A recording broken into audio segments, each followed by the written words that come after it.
So, do you have a favourite tartan? It's Cayman over rat. Of course, I should have known that.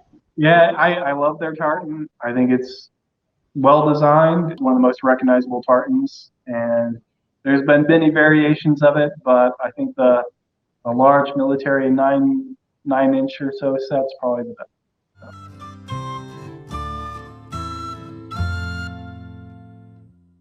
Tonight on Another Thing About Tartan, I am so pleased to welcome Kelly Ford from the New York Highland Guard based in eastern Tennessee. Kelly, we were first introduced via Kyle Dawson, president of New York City Tartan Week, who's very excited to have you joining the annual parade this Saturday. Is this the first time you've marched in the parade? It is. Our unit's been around since 1989, and we've never actually had a chance to go to New York and march with the Caledonian Club, but I guess 30 years is a good time to start. Yeah, definitely, yeah. So, you're a member of the 79th New York Highlanders Living History Association, which serves as a family friendly Civil War living history organisation with a focus in the reenactment of the 79th Regiment of New York. Shall we start with a little bit of the history behind the regiment itself and how it was formed? I believe there are some links to both the St Andrews and Caledonian societies in New York. Yeah, so the 79th was formed as a consolidated Scottish militia just on the eve of the Civil War in 1859. And the members that started the 79th also started the New York Caledonian Club. Matter of fact, the Caledonian Club's first meeting was in the living room of the captain of First Company in the 79th New York. And it was a political and social move to consolidate manpower and money in New York City. And they didn't have a too long of a time before the Civil War, which disrupted a lot of their plans for the 1860s. But all in all, they were a consolidation of social power in New York City and the greater New York area. That's very interesting. So the 79th, without knowing it, set themselves up to take part in nearly every major engagement of the Civil War and become one of the most known and travelled regiments in the Union Army. Can you tell us more about some of their major battles? Yeah, of course, their major battles start with the Battle of First Bull Run, which took place in the summer of 1861. And they were quite lucky well, lucky is an odd word, but they were fortunate to be in a position to make the battle, having moved to Washington City in June of 1861. Besides Bull Run, they eventually moved to South Carolina with General Burnside's Ninth Army Corps. They fought in South Carolina for almost half a year. They were transported back to Virginia in the summer of 1862, which placed them in a good position to take part in the South Mountain Campaign, which included South Mountain, Second Bull Run, Chantilly, Antietam. They spent the winter around northern Virginia. They took part in Fredericksburg, and them being in the Ninth Army Corps put them in a position to be moved around quite a bit during the Civil War. Of course, they didn't know it before, but the Ninth Corps eventually saw service in Kentucky down the river into Vicksburg. They were in the Vicksburg campaign in the summer of 1863. They were transported back up to Kentucky and then pushed down into East Tennessee in the summer of 1863, where they spent the winter of 63, 64 fighting around Knoxville. And after that campaign ended, they were transported back up into Kentucky, back into Virginia, and then resumed fighting in the Wilderness, Spotsylvania Courthouse, and they ended their service on the battlefield of the Wilderness and were pulled out of line and sent back to New York City, where a portion of them were reconstituted into the 79th Veteran Volunteers, which again took the field and went back to Petersburg, saw the battle and fighting around the trenches there. So all in all, they saw 27 battles, which is pretty rare, and the mileage they covered is extensive. from South Carolina to Kentucky to down in Vicksburg and the Battle of Jackson and Vicksburg and into East Tennessee, battles through Kentucky, Northern Virginia. Of course, they fought in Maryland at the Battle of Antietam, America's bloodiest day. They were at Burnside's Bridge. One notable battle they weren't at is Gettysburg. I think history can forgive them. They were fighting around the trenches of Vicksburg, which was a harsh fight. But they were a well-traveled, well-fought unit, and they lost a lot of men doing it. Wow, it's really interesting to hear about. It's not something I've ever looked into before, so it's definitely interesting to hear all of the stories. The New York Regiment had no connection to the 79th Cameron Highlanders of Scotland. So how was it that they came to wear the Cameron of Iraq tartan? It was all by circumstance. The Highland Guard of New York originally wore uniforms of the 42nd Highlanders, the Black Watch. In the 1850s, if you saw them in 1851, for example, they would have had Black Watch tartan. They would have had red coats with feather bonnets and very, very much look like the 42nd. Matter of fact, they imported their uniforms from Scotland from subcontractors of Wilson's of Bannockburn. But all in all, they looked very British. And that's a problem for Americans at this time. There was a huge Native movement, and not Native as in Native Americans, but what they would call themselves as Native Americans, men that were born in America. And these first generation Scots coming to America and wearing Scottish costumes was repugnant to them. It was very un-American. And through social pressure, the Highland Guard was pushed into adopting more Americanized uniforms in the mid to late 1850s. And that's what pushed them to consolidate into a regiment in 1859. When they first stood for inspection in 1857, one man wore a proposed uniform for their new unit. And it was the same old 42nd Highlanders uniform that they had worn previously. The red coat and the feather bonnet and the Black Watch tartan. And the adjutant general, the inspector, said, "We can't do it. It's not going to work." The New York adjutant general proposed a uniform for them, a new uniform that they would pay for. It was a more Americanized frock coat with tartan trousers and a shako.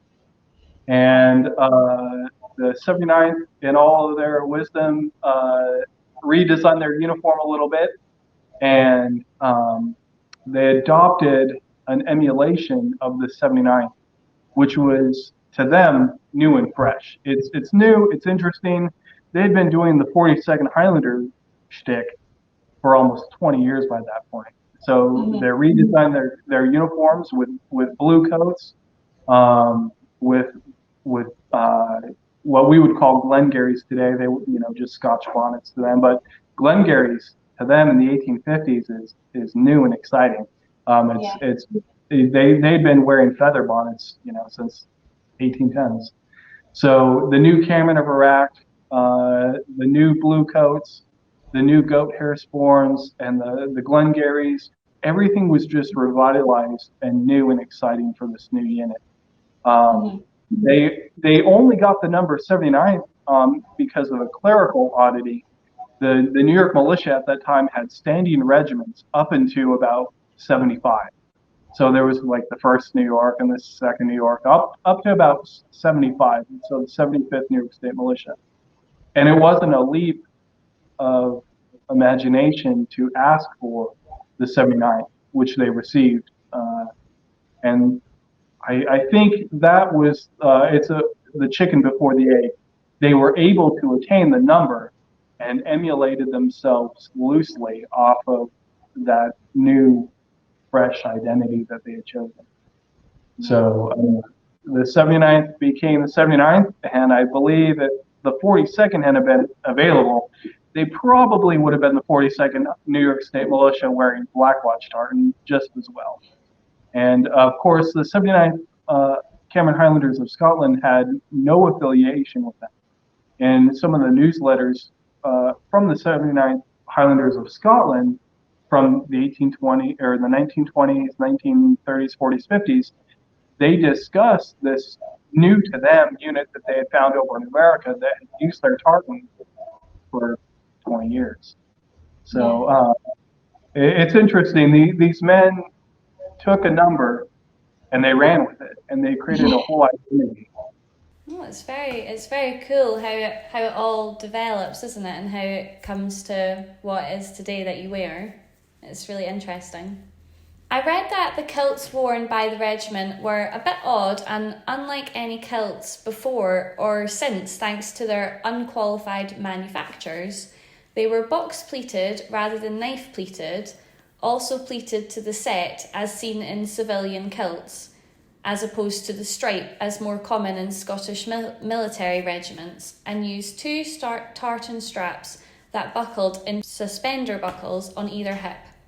Because of their lack in size variation, suspenders were worn with them. Can you tell me more about the rest of their uniform? Sure. Well, the kilts are certainly interesting. They they're more skirt than kilt at that point, really. But beyond the kilt, most everything is fairly normal culturally to them.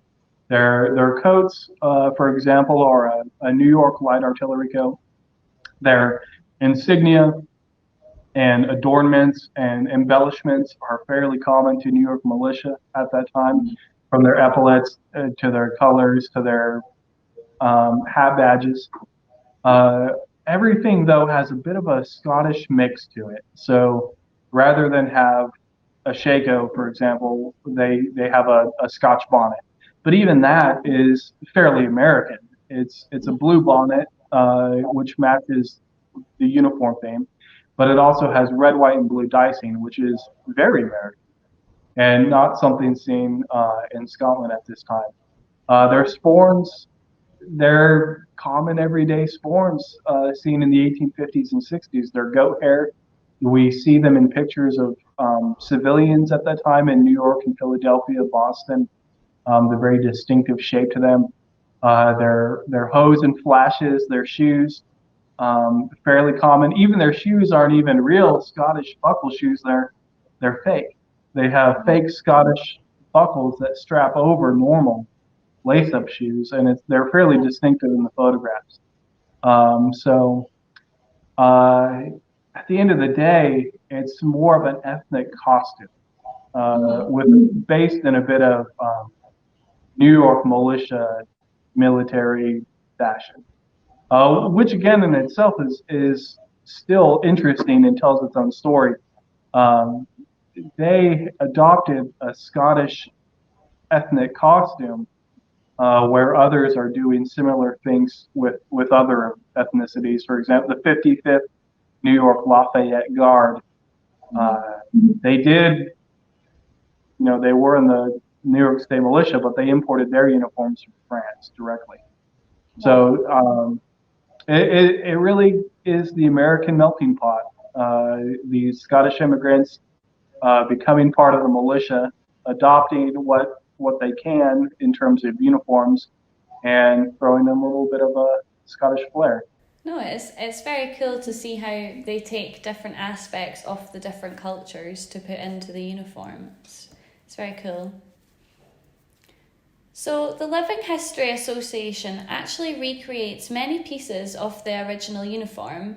How do you go about researching and tailoring the uniforms, as I imagine they must be very intricate? Have you always been interested in tailoring? Yeah, I started reenacting the 79th when I was 12, and in another organization that reenacts the unit in the Pacific Northwest, so Oregon, Washington, California area. And I was 12 and couldn't pay the dues, and the unit made a deal that if I repair uniforms, I could pay my way. So, the annual $25 a day for food and all that, by sewing on and repairing patches and stuff like that. Yeah. And it moved towards that unit needed more uniforms and asked if I can make them from scratch. And the first uniforms I made were poorly cut, poor fabric, for everything. They were embarrassing looking back on it, but sticking with it, learning how to draft a pattern and what proper materials to use. Uh, they became better and better, and now we make our own uniforms. We we use original things where we can. Mostly buttons are original to the time period. Things like the epaulets here are original. Things that are metal usually survive and exist. So belt buckles and hat insignia. But all in all, everything else we have to make ourselves, and that comes with a lot of research. So we go and we study the original uniforms, not just the 79th that we have, but other uniforms from units and the regular army at this time, from coats, the hats, and we try and copy them as best we can in terms of patterns, fabric, construction. Not only what did they look like and how they fit, but what did they have inside them? They say a cheap suit is the difference between a cheap suit and an expensive suit is the interfacing and padding. So Yeah. we do our best to recreate and emulate. You want to get every single little detail right. You don't want to slack on anything. You want to get every bit just right as it was. Yeah, and it's almost an obsession. Of course, some of the younger guys they don't necessarily care, but I think it's really cool having the thread count of the tartan, and to have, for example, goat hair sporn versus horsehair sporn, which is a fairly 20th century phenomenon. But we try and keep ourselves fairly limited to the scope of what this unit was doing at the times that they operated in. So one of my big projects now is getting knit and felted bonnets. So Glengarries that were knit and then felted over wooden blocks, and then you know they look and handle a lot different than what we've been able to come up with in the past 20 years. But we're always trying to push ourselves forward and recreate this Scottish culture, better and as best we can. And I think it's natural for you to be a perfectionist when you've been involved for so long. You've been involved since such a young age. Then it's pretty second nature to you to want to do everything perfect, isn't it? Yeah. So the organisation is comprised of three main sections: the pipes and drum band, the colour guard, infantry elements, and Highland dancing and culture. Can you tell me more about each of these different sections and how they complement each other? It's all first really cool. But beyond that, for example, I learned how to play bagpipes when I was a kid, 13 and 14. And these are all activities that I think really benefit young people. I certainly benefited. I paid my way through college playing bagpipes, so it wasn't too bad for me. But bagpiping, drumming, Scottish dancing, getting people involved, it's a lot better than cell phones and TikTok and all this stuff. And I really try and push this towards a younger crowd. I mean, I feel old saying I'm 32 now, but a lot of our guys are 14, 15, 16, and we push them to start picking up the practice chanter and getting involved, learning drums, of course, Civil War, rope tension drums. But all the same, getting involved in these activities and getting up and doing something with themselves. Whether it's Civil War reenacting or Highland games, playing a drum, playing a bagpipe, I really promote people just getting up and getting out of the house, putting the cell phone down, and just getting involved. It's definitely a good idea. Instead of sitting on the phone inside, it's better to be getting involved in an activity like that. It's very cool. Can anyone join the association? Yes, I mean although I think our demographics are fairly limited, we usually get young men from 18 to 30 involved. I don't know what it is, but I guess they love the Scottish history shtick. Yeah. But anyone can join. There's a place for everybody. I'd welcome anybody. Unfortunately, reenacting is down numbers wise. Certainly, special impressions at what we do is down number wise, and it's pretty hard finding people that want to go out and do these things. Yeah. I guess our culture is just changing a little bit. So. Yeah, no, that makes sense. So how was the association first formed? Uh, so this group was formed as a split. Well, not a split. That sounds as a poor connotation, but there was a group in Atlanta that was formed in the 80s. And some of the fellows here in East Tennessee were driving down to Atlanta to participate in their events. And they got tired of driving to Atlanta and figured they could do it here in East Tennessee just as well because the 79th fought here in East Tennessee. So they fought at Fort Sanders and Strawberry Plains and Blue Springs just up the road from here. Mm-hmm. And they formed an organization in about, I think, 1989, certainly by 1990. And it really took off from there. Of course, 1990s were the heyday for reenacting and the high water mark for Civil War things here in America. And this group took part in the 135th series of events, the Antietam and Gettysburg and all that, where they'd have 20,000 reenactors on the battlefield. And there was always a duality. There's one aspect, the 79th New York portion, which is interesting and flashy, and it goes well with Highland games. And then there's the Civil War aspect of recreating an active fighting unit um, in the American Civil War. And I think it's hard for people to understand how much of an impact the war made in people's lives. But living here in East Tennessee, I live on a battlefield. There's a running fight through this town, and there was camps all through these hills, and there was hundreds of thousands of men that moved through this valley because of the rail line. And you could go out with a metal detector and go find bullets and belt buckles, and you could read letters of people that fought and died in this town or through this valley at Dandridge and Strawberry Plains and Knoxville and um,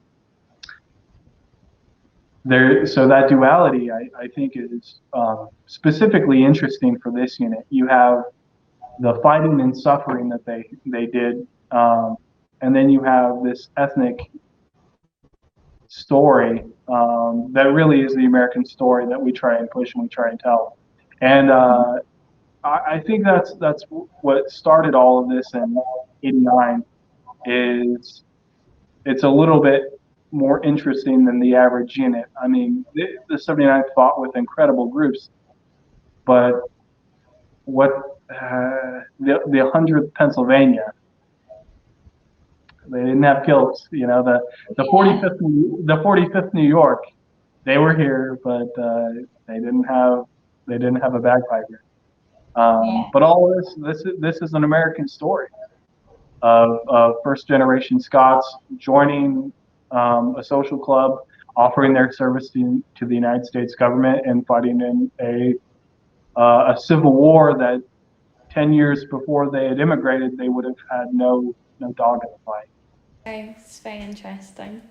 And what was it that led you to take an interest in the regiment? I know you said you've been involved since you were 12, but was there a family connection that first got you involved, or was it just something you'd heard about?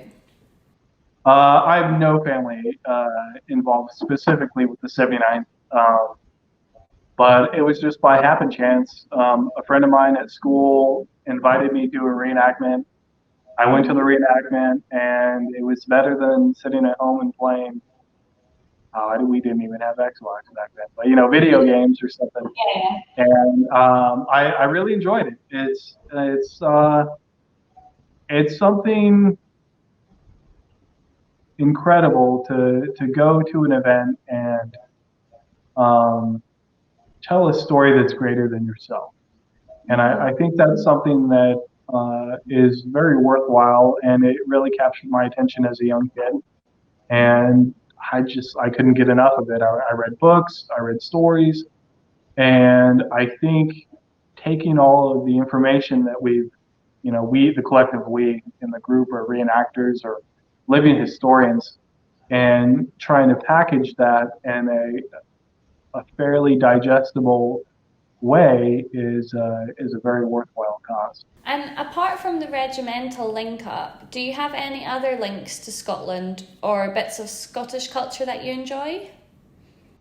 Uh, Personally, yeah. I of course bagpipes. I learned bagpipes, and I have other kilts, and it's all interesting. And although all that aside, I'm a very unapologetic patriotic American. So Yeah. and see that, but see that's also a story in itself. The There was an antithesis to the 79th New York in their time called the 71st New York State Militia. They called themselves the American Guard, and you could only be in the unit if you were a citizen. And I think there's a cruel irony in that if I were in their times and I was in their culture, I very much would have been in the 71st and in the American Guard, and Yeah. found everything about them probably disgusting and repugnant. Certainly, there's other units. The 7th New York State Militia, they were fairly well off in hoity-toity, but they looked down on the 69th New York, the Irish, and the 79th New York, the Scottish. Um, but 160 years later, fairly assimilated into the culture, I think that's pretty incredible. So here I am, you know, I don't know, 5 generations removed, and I embrace those things. I embrace the Celts. I embrace the old country, and embrace the stories of these first generation boys that came over and the steamships, and they fought a civil war. No, it is a very incredible thing to be a part of, especially when it's been going on for so long. So, do you have a favourite tartan? It's Cayman or Iraq. Of course, I should have known that. Yeah, I love their tartan. I think it's well designed. It was designed in the early 1790s, and it's still going strong. It's one of the most recognizable tartans, and there's been many variations of it, but I think the a large military 9 inch or so set's probably the best. Good choice. And finally, beyond Tartan Week, where else can we find you and how can people get involved? We are having a bit of a resurgence, and we're pushing towards more Highland games, which uh, will go wherever they'll take us. Unfortunately, with groups like this, it's very cost prohibitive to buy tickets at large Highland games, 80, 90, $100. So we try and make deals with Highland Games to let us attend and camp for free in exchange for things. So services, maybe providing guards at a cairn or guards at a gate in exchange for free tickets. So we're trying to push more Highland Games, but also living histories. In the past, we've done reenactments, like the stereotypical guys show up and set up tents and fight in a big old shoot 'em up with, thousands of guys, and then, they camp out at the evening. We're trying to push more towards living histories on original battlefields, and not so much oriented on fighting and firing black powder, but more telling the stories of the men that fought there. For example, going to the original battlefield of Bull Run, Manassas, some Southerners call it. But going to Bull Run and setting up a display and talking about their experience specifically at that battle, I think is very educational and worthwhile. Or Antietam, going to the battlefield of Antietam, setting up near Burnside's Bridge where they were engaged, and talking about their service. So I think there's a lot more of that in the future. Of course, that's very much a symptom of the times. Reenacting is, like I said, it's in the decline. It's waning in our culture for a lot of reasons, but I think it's very impactful to have people on these battlefield sites dressed up how they were, and it certainly helps if they're eloquent and can express themselves well. No, well, that's very, very cool. And thank you so much for joining me today. It has been really interesting to hear all about the association and everything that you get up to. It's been really interesting. And I'm looking forward to seeing what you get up to in the future. Yeah, well, we'll be at Tartan Day on Saturday, and we have a Facebook page. It's 79th New York Highlanders, I think, is our Facebook page, where we post research and pictures. And I think beyond that, our next events are Memorial Day. We have a Memorial Day service in Knoxville, Tennessee, where a large group of 79 soldiers are buried in the National Cemetery. Buried by the unit in 1864. And then I think we have Grandfather Mountain Highland Games in North Carolina, which is a fairly big deal. So hopefully they'll have us pulling some guard duty here. Well, I'll leave the links in the description so that if anyone is interested in finding out more information, then they can go and find out. All right. Great, thank you so much. Thank you for having me.